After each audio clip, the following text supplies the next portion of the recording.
don't know. I think we should do something new. We always start each episode the exact same way. Yes, we need something exciting and different. Works. I don't think we have that in our budget, and we're all in our houses. What if we all hide off camera and yell surprise when the episode starts? Then we set off the fireworks, the ultimate surprise. What if we dressed up in costumes? We could be Disney's characters or famous people from history. Ooh, I like that. I call George Washington. I call the dude that invented fireworks. Again with the fireworks. Uh, we'll have to figure this out some other time. We're actually recording. It's showtime. What?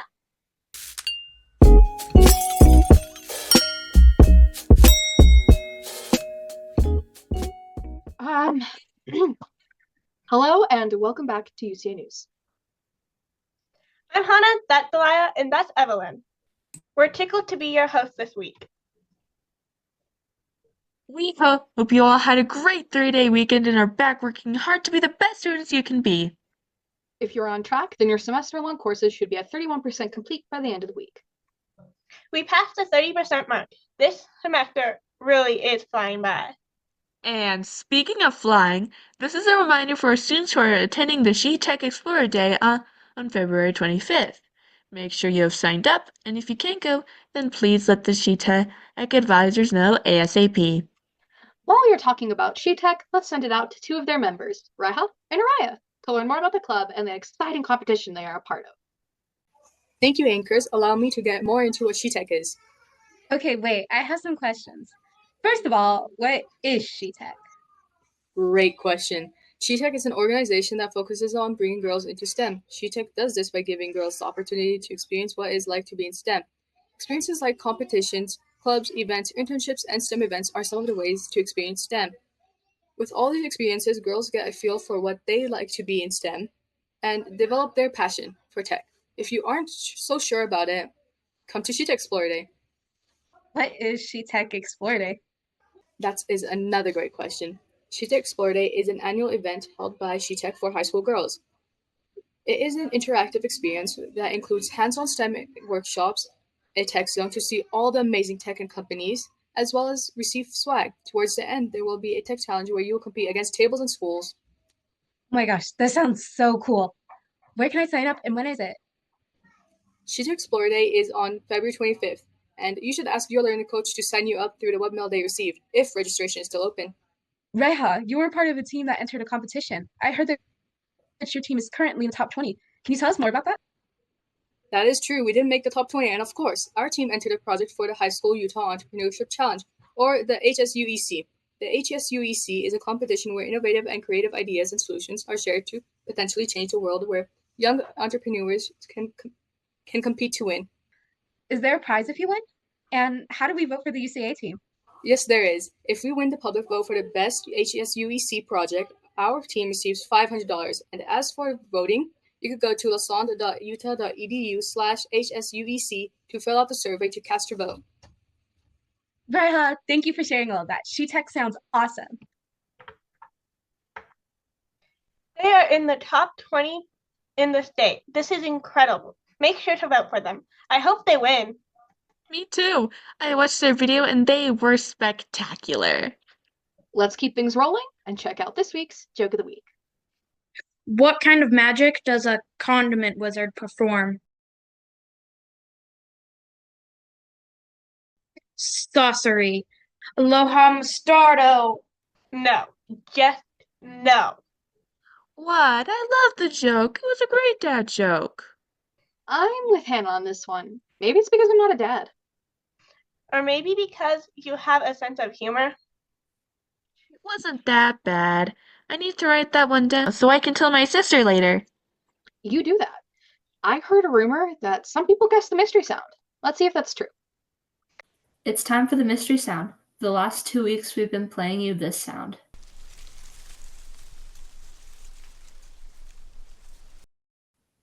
Let's hear it one more time.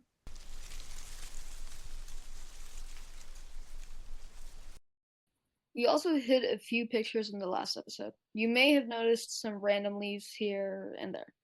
The mystery sound was indeed leaves rustling in the wind. Several people guessed the sound correctly. The mystery sound is fun and all, but we decided that we're going to mix things up and try something new. Introducing the mysterious code of mystery. We are going to workshop the name a little bit, but you're about to see a coded message. We will leave it on the screen for several seconds, but you will probably need to visit uca.school/news to study the code. Let's see it now.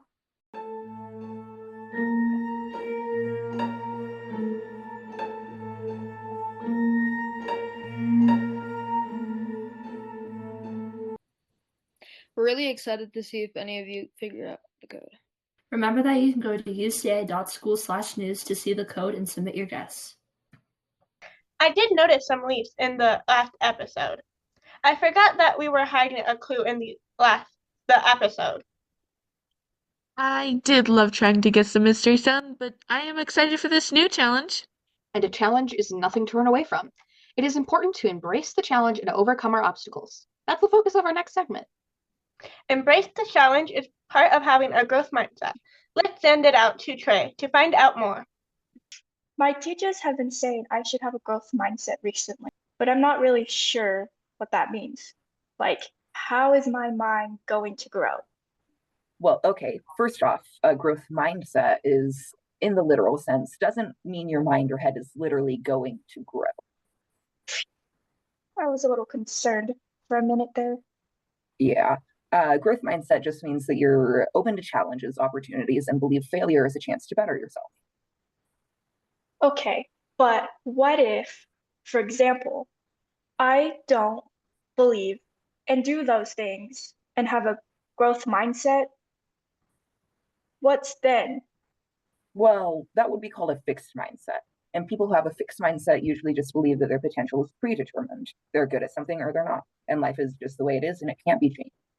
So what would that look like in real life? Lucky for you, we have two students, one with a growth mindset and one with a fixed mindset. Let's go take a look at them. I only got a 70% on my last test, but that's okay. This time I'll take time to review and look at what I got wrong, so I won't do it next time.